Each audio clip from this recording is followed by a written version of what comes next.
You are listening to This Podcast Could Have Been an Email, presented by Berkshire Community College. Welcome, everybody, to our 5th edition of This Podcast Could Have Been an Email. Jonah, how are you today? I'm okay. I'm doing okay, I think. How are you, Adam? I'm well. I'm very excited because we have a really wonderful guest today, and one of my dear friends, Matt Mueller, who's the Dean of Humanities, Behavioral and Social Sciences. Matt, thanks so much for joining us. Thanks so much for having me. Yeah, we're really excited. So, Matt, we asked you to be on our podcast because of the book that you published recently, First Aid for Choking Victims. And I wanted to start out by asking you, we know each other pretty well. We've run marathon together. Why are you so sad? I've been prepping for this question since we came up with this concept for this podcast. Yeah. I've read Matt's stuff for years now, and I've always wanted to get him in front of a group of people and ask him why. So you seem so happy. I was not prepared for that question. I feel like I should have been. I have a similar question, I think. I didn't know that Adam was going to articulate it so well. So good luck, Matt. Yeah, my brother joked that the book was really not a lot of first aid, but a lot of choking victims, which I thought was a pretty good line. It's funny. I don't know that I necessarily thought of this book as a sad book until I started hearing from people, and I was like, oh, I guess maybe it is pretty sad. I guess most of the characters they're kind of outcasts or loners or weirdos or some sort of version of that, and I guess that comes with a certain level of sadness. It's weird. I do think that probably in public I come across as a pretty positive person, but I've always kind of thought of myself as a melancholic, and I think I've always thought of my writing as being kind of what I really think and feel. And so I guess, I don't know. I'm just kind of. I'm curious. I'm curious about that last thing that you said about how you really think and feel. And I think a lot of artists use their art to get out into the world things that otherwise they wouldn't have an outlet for. Yeah. And I'm curious if that resonates with you. I don't know if it's an outlet for me so much as, I guess I like to think that when I sit down to write something, I'm trying to uncover some sort of a truth or some sort of a good reality, a fully developed reality. And I think because this is sort of my first attempt at a book of short stories, a book of fiction, it's probably a little bit more self-involved than maybe some of my later work or more recent work that I've been doing. And so maybe it comes across maybe as a little bit more personal. And I don't know. There's kind of a trope about writers that typically early career, they write a lot about themselves and it's more biographical, and kind of the longer they keep writing, it tends to kind of look outward and be more invested with, trying to represent other people and ideas. And while my book isn't really necessarily about me, I think that there's some of that there probably. I think one of the things, as I read the book, I happened to know your brothers and your parents, and you're probably fortunate because your parents are both artists, and you wrote a book with your dad a few years ago. But as I read the stories and I thought about hi, Mom, what's that like? I've never done that. I haven't put myself out there the way that you have. And how do you kind of interact with the people who you're closest with? And I think there's a certain level of kind of being this incredibly vulnerable in terms of the way that you think and approach things. You mean how are they reacting to what they're reading? Yeah, and how do you interact with that reaction? And I guess just to piggyback off of that, because I have this similar question, is the sense of is there a fear of giving away too much about yourself through your writing to people who are then going to have to live with you after you reveal too much about yourself? And what are those interactions like afterward? And does that hinder or does that elevate your writing when you're in the process? Because it's very scary. And maybe the relationships too. Yeah. Yeah. I mean, that part is really hard. And, when I was writing more memoir, like the first book that Adam mentioned, that one's kind of tricky because you're writing about people in your life. And even though, even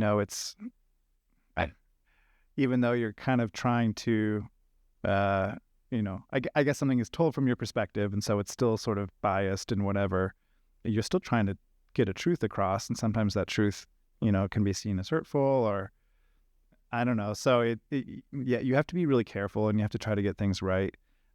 I think, though, most people go to art because they want a real experience. So, like, I think if you're going to sit down and read a memoir, you don't really want someone who's going to sugarcoat things. You don't want someone who's going to, like, varnish the truth. You really want something that feels real and raw and personal. And so you just kind of have to go for it and then sort of hope that people are going to be cool with it. Matt, I think this would actually be a really good time to hear you read a little bit. We've got about 2 minutes before the break. Okay. I will read from it's always hard to choose what to read. So maybe here I'll read from the longest story in the book. This is called I Want You to Tell Me. And it's like in the middle of the book, more or less, and it takes, I think it's about close to 80 pages. So this follows a college student in her sophomore year. Her name is Sasha. And this is her walking home from class right before spring break when she has to go home to visit her boyfriend's parents, which she's not really looking forward to. So I'll just read a little bit from her walk home. On her walk home, she stopped for an iced coffee at a shop in the basement of an old brownstone. She sipped it as she thought about the class, about what the professor had said about the truth. The sun was slanting down in long, bright staves of light over the edges of buildings as cars rushing from light to light passed her. She let the class filter through her thoughts and let it run out over her life, which suddenly seemed small and predictable. She was just a college student with a boyfriend and a major going back to a small apartment, just as any professor might predict. She was no one to take seriously, just a sophomore handing in her little papers for marks, and as so often happened on these walks home, her life started to dissolve around her, as if it were paint oozing from the walls, revealing a nothingness behind them. She was a black silhouette proceeding through a world of white outlines. She tried to bring the world back. She was walking outside in the city, and she loved to walk outside in the city. She was drinking her coffee, cold and sharp and sweet. The ice sloshed around in the clear plastic cup. The condensation was cold on her fingers. The world rose. She had a solid boyfriend. She was taking classes. It fell again, dissolved. She was surrounded by a buzzing kind of white static. Thanks so much, Matt. We're going to take a break, and we'll be back in after about a 30-second message. Yep. Starting on Friday, May 2nd, with their opening night at 7 p.m. in the Robert Boland Theater, don't miss the BCC Players production of Lucky Stiff, a musical farce in which a British shoe salesman inherits $6 million from a dead uncle. There's only one catch. To get the money, he has to take the dead body, prop it in a wheelchair, and take it on one last spree to Monte Carlo. This show runs for 2 weekends. Get your tickets and support our students, faculty, staff, and community by going to berkshirecc.edu/BCCplayers. And we're back. Matt, thanks so much for reading that section of your story. And I think it's an experience that probably anyone who's grown up, it's coming of age kind of experience and thinking about the world and your place in it. I was particularly struck by the line about her being a black silhouette surrounded by white outline. Care to kind of, I don't know if you can put yourself into the place when you wrote that, but as you think about it and read that particular image now, what does it mean to you? Well, I went to school in Boston, so I think part of writing the story was just fun because it was taking me back to what that was like. I went to Emerson College. And this character, Sasha, I think is probably one of one of my favorite characters, if not my favorite character in the book. She thinks of herself as an artist. She takes herself very seriously. She wants to be the best ever. She wants to be taken seriously, as you can tell from from that section. And yet there's like this kind of persistent sense of like meaninglessness. And she has kind of a hard time holding on to just sort of like the solid everyday reality of life and being okay with that. And so a lot of the story is kind of about that. Like her boyfriend is a pretty solid, practical person, and she's always like thinking about things in terms of like, what is the literary significance of this experience? You know, kind of lives in the esoteric. Yeah, and you know, in some ways, I think as a reader, she can be very frustrating. You're like, oh my God, stop. You know, which is like the part I really liked. And then on the other hand, you know, I think she's someone who's, you know, also really kind of struggling with something. And I think it's difficult for her to figure out, you know, why her life matters or why any life matters. And so that's sort of at the heart of the story. So one of the things that I thought about a lot in preparation for this conversation is you individually made the move, which I'm sure is a really difficult decision to make. I made a similar one, though I come from a student affairs background. You come from an academic affairs background, to leave the classroom and to join administration. And I think this particular passage is poignant because it reflects not only the decisions that we make about who we are and finding meaning in our own lives and our own work, but we're in a particular profession where every day we come to work to do that for the students that have given us the gift of their time and to find their path. And it'd be interesting to hear you kind of think about the transition in your own work and profession and how being an artist and an author maybe informs the way that you approach your current practice. Yeah, I think I realized in college that I wanted to be a professor because I saw my professors in action, and I saw how, like in a creative writing workshop, they got to every single week talk about new stories from new students, and they got to, you know, teach stories from established writers, and that seemed to me like a really rich life. You know, you're meeting new artists who are young and aspiring, and you're able to have really interesting conversations. So for me, that was kind of like the North Star in my professional life for a long time, was to try to, you know, be in a classroom and be with students and have the richness of that experience. And now as a dean, obviously I'm not in front of students as much. And so that's been a pretty big shift. What it has meant for my writing, though, is a lot of the creative energy that I put into planning classes and thinking through how to present material, I, in some ways now, have actually been able to put toward my writing. So when I'm good and disciplined, I'll wake up at 5 and I'll write for an hour or so. Wow. And then, you know, I can kind of transition to like email brain. Wow. So, and then I've been lucky too. I started a PhD program this year, so I've been taking one class each semester, and we'll probably be doing that for like the next 5 years. But that's allowed me to kind of come back into the classroom as a student, which has been a really fun experience. And also I think is helping me in my role because I'm so aware of what the student experience is now. And of course it's different for me going back to school as a 40-year-old, but you know, I think we have a lot of people who come back to school as non-traditional students here. So yeah, it helps you kind of get, build empathy for the students that you serve. You know, it's interesting because Jonah's a writer too, and both of you, I think, have you know, found yourself in administration, and you have this creative outlet. And I'm Jonah, I'm kind of curious about your process as a writer as well. And I'll just own the fact I don't really have a creative outlet. I was thinking as I was listening to you talk, Matt, I guess I've always thought personally, one of the things that where I draw from my pool is developing other people. And when I was a direct service person, I came to work every day and I worked directly with students, and that's what I was doing. I get very little student interaction in this job. So I think I get it more maybe now from working with the really great team of professionals that I work with every day. But again, Jonah, I'm kind of curious about your process as an administrator and how you tap into creativity? Well, that's actually a really good question because I feel like I don't have time to be creative. And very similar to what Matt was saying about, I feel like when you're giving yourself to others to help them become better, you might not have the capacity to then find that in yourself to be able to develop some of the things that you kind of want to say or need to say.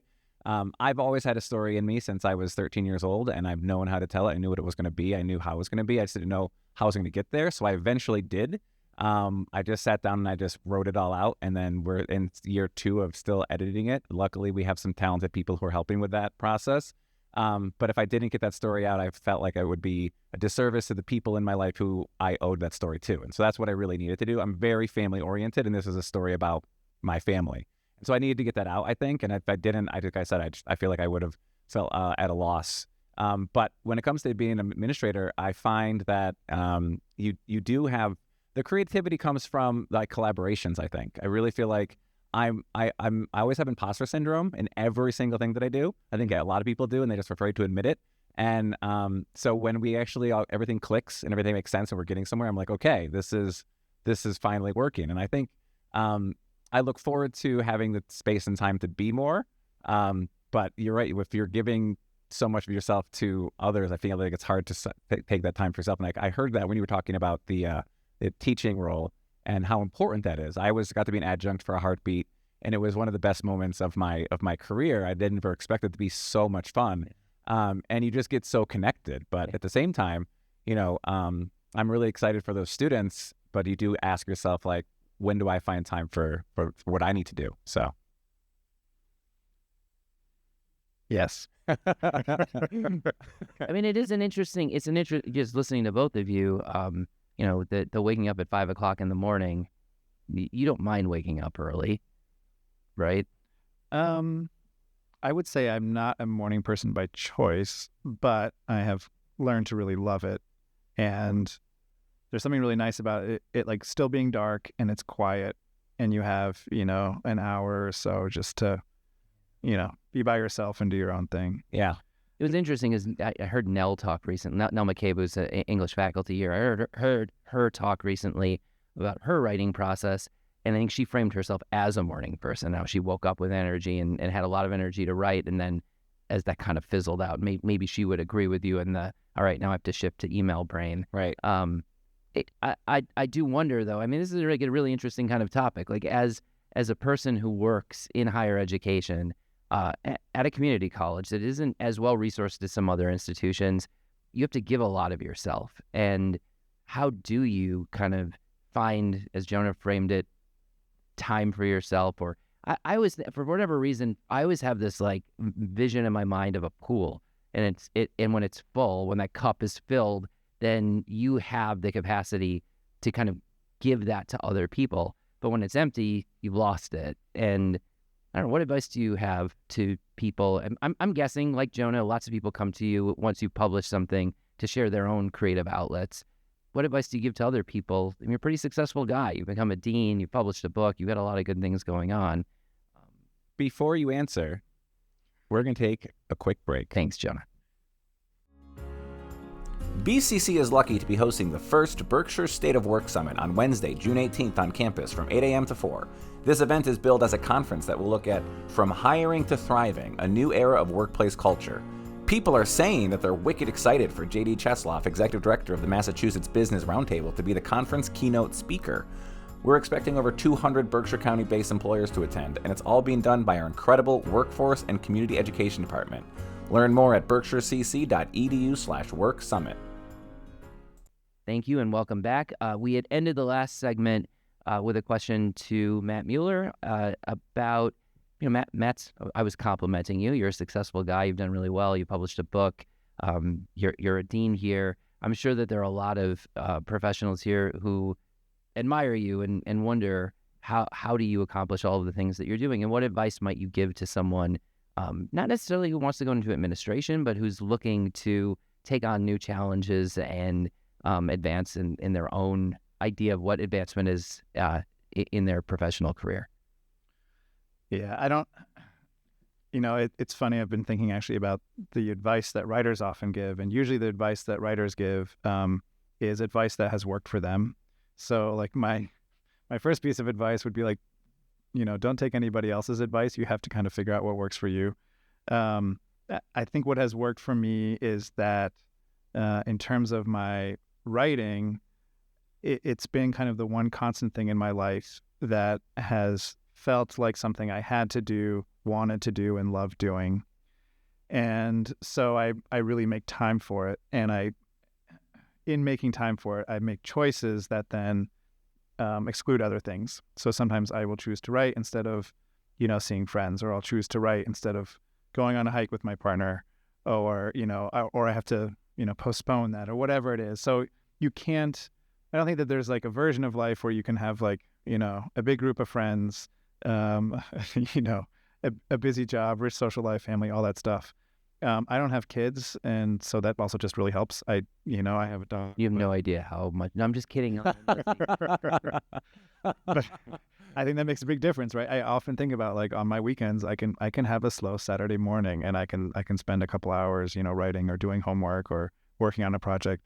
So that's a big part of it. It's interesting because one of the things I heard you just say is, I think you love it, and it is one of the things that helps to refill my metaphor of the cup.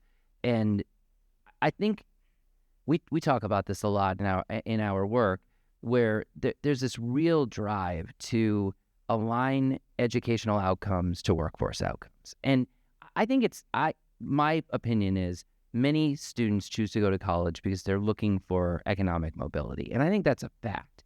But I think that often manifests itself in what is the quickest way to the highest paying job that I can get. Right. And forgetting about this, what do I love to do? And what's going to keep me working, and choosing my work over other things that I enjoy doing. And I think that this is a real argument for more traditional liberal arts programs and majors. I think over time, there's evidence that people who get degrees in the liberal arts make good money. But I think that sometimes our students come in and they think, I need to go into a position that's going to quickly have a financial outcome for me. And I think that the trap in that is, if you don't love it, you're not going to want to go back to the work. And one of the things I thought I heard you say in that is part of what makes you successful is it's not that hard for you to choose writing over hanging out with a group of friends. Right. I hope none of my friends listen. I'd rather be. I can't remember the last time we hung out, to be honest with you. Who else wants to come on this podcast? I think that there's definitely truth to it. I think too, it's hard in fields like education because you're often asked to do things because you're passionate about them, and you're passionate about your community, and you're passionate about your students, for not a lot of money.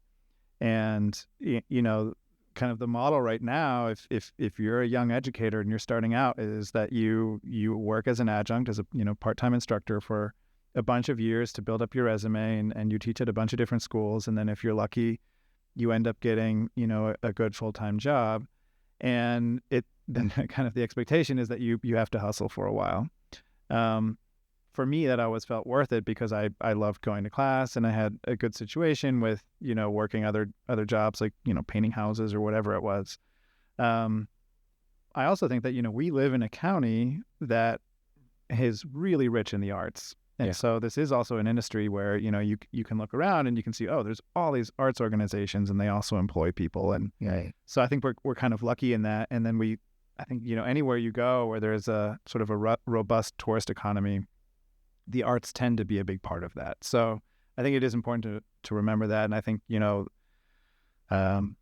thinking about the liberal arts just in general as a way to live your life is really rich and really important, and really helps to build communities. There are these like little scenes in movies that stick with you for your entire life, and one for me is always in Dead Poets Society, when Robin Williams has this soliloquy about how going into medicine and business, these are noble professions, but poetry, art, music, this is the reason to live. Yeah. I didn't quote that exactly right. It was very good though. Yeah, I got chills. Yeah, my mom went back to school, 30 years after getting her RN, and she went to the Elms, and she was taking a BSN through BMC as a nurse, and so she's taking all these classes, and they're nursing classes, obviously, to help save lives. My sister's in the same boat, my brother's in the same boat. My mom's favorite class, though, was a philosophy class. It was the class about the train, the track. Yeah. She loved it. She was like, it was the most fun I've ever had learning. And because previously she was learning, but she was learning like what to do to stop someone from bleeding to death, right? Like it's super important, but it was much more stress inducing than the opportunity to really engage in like a mindful conversation. She loved it. If you really love moral philosophy in that particular philosophical question, The Good Place is a really good comic to watch. That's true. That's very true. Yeah. Well, I think that's also, that speaks to why we have, a general education curriculum. Right.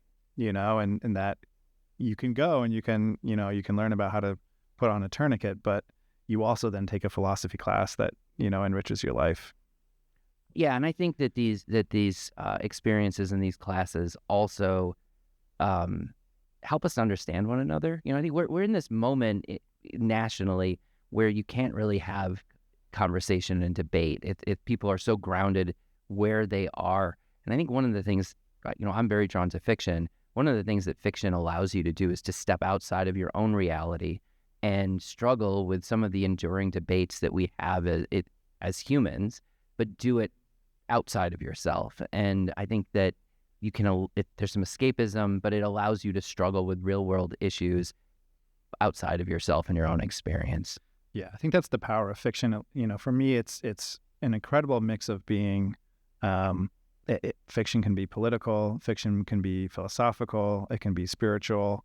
It also helps you to understand other people and live through them, and then you can have these deep emotional experiences. So for me, it's always been this like incredible mix of variety of different disciplines that I really like coming together in one form, and I think that's what has continued to draw me back to it. All right, we're going to take a pause right there, and we're going to come back for our closing segment. Be right back. Do me a favor. When you're done driving, please head to berkshirecc.edu/commencement and check out all of the incredible end-of-year activities the college is hosting. There are PTK ceremonies, pinnings, dance parties, concerts, art shows, and more. Come out and support your students, faculty, and friends by showing up to as many of these events as you can, culminating in commencement, which takes place at Tanglewood on May 30th. Showing up is what matters, so give it a go, and let's make fetch happen together. Welcome back. I want to thank Matt Mueller for being the fifth guest on our podcast. This has been really fun, Matt. I really appreciate it. Appreciate the advice that you've given to our faculty and staff. And it's been, I'm sorry if we came at you a little too hard. I thought this was going to be light and breezy. Light and breezy. We are hard hitting. Yeah, we really are. I think it would be great if you could leave us with a little bit more reading. And Jonah actually made a request, so this is a requested passage that Matt is going to read to us. Thank you so much. It was really fun to be here. Thank you for having me on, and I actually really appreciated the hard-hitting questions. So I will end with Jonah's request. This is from a story called Hank, and Hank has this kind of deep shame in the center of his life, which is that he never learned how to swim. And he feels like he should be able to swim. He lives in a place with many lakes, and he has recently met a woman who has invited him up to her lake house, and so he's driving up there to see her. And of course, there's going to be the expectation that he goes into the lake. So here's a little passage from that. As he drove, the presence from the mountain followed along up there in the sky above him, floated and circled, rushed through the treetops. Somewhere in the back of his mind, his little fantasy hung on, and he thought he just might out and tell her, though he couldn't quite conceive of the moment. Could he really just lean in and say it casually? I cannot. But the words wouldn't come. He couldn't finish. He imagined the various reactions she might have. First, laughing at him. What, you? I don't believe it, Mr. Man. No way. What? You can go into a forest and cut down all those big trees, but you can't swim? The idea would continue to make her laugh, as though he was joking with her, and he would shrink under her derision. Or she might just see it. She might just say, oh, that's okay, honey. Let's just get you in the water and then give it a shot. But that would almost be worse. Her talking down to him like that, using the word honey, and everything he'd have to give up in that moment. He just couldn't imagine it. The roads turned to long, snaking switchbacks as the country got higher. The towns were smaller, and a kind of grayness came into them. This grayness was more acute, more tense, the taut grayness of being alone in mostly unpopulated places, where the land and the mountains and the trees that covered it all were bigger than the people. Small towns with square storefronts and flat roofs came and went like choked breath. Very powerful. Thank you, Matt. And for listeners, the mountain that's behind you and the swimming issue that you have in your own life, we wish you the best of luck. We wish that you face your fears and that, like Matt, you put yourself out there and take the next leap. Appreciate you listening to our podcast. This podcast could have been an email. As always, if you're interested in joining us or want to recommend a colleague, Jonah and I are more than happy to have you. Thanks again, Matt. Really appreciate it. Jonah, as always. Yeah, thank you so much. And everyone, we'll see you on the other side. Thanks. Thank you for listening to this podcast. Could have been an email. We want to thank the incredible Adam Klepetar for making this show happen, and Matthew Mueller for being an amazing guest for today's show. As always, we want to thank Dave Cachet at PCTV for sharing our good works on all of your podcast streaming platforms. And we want to thank you, dear listener, for continuing to support this WeBCC show. If you're interested in being a guest on our show, just shoot us an email or side tackle us in the hall. We are always looking for guests to tell their story about why BCC is the best place there is. My name is Jonah Sykes, and thank you for listening.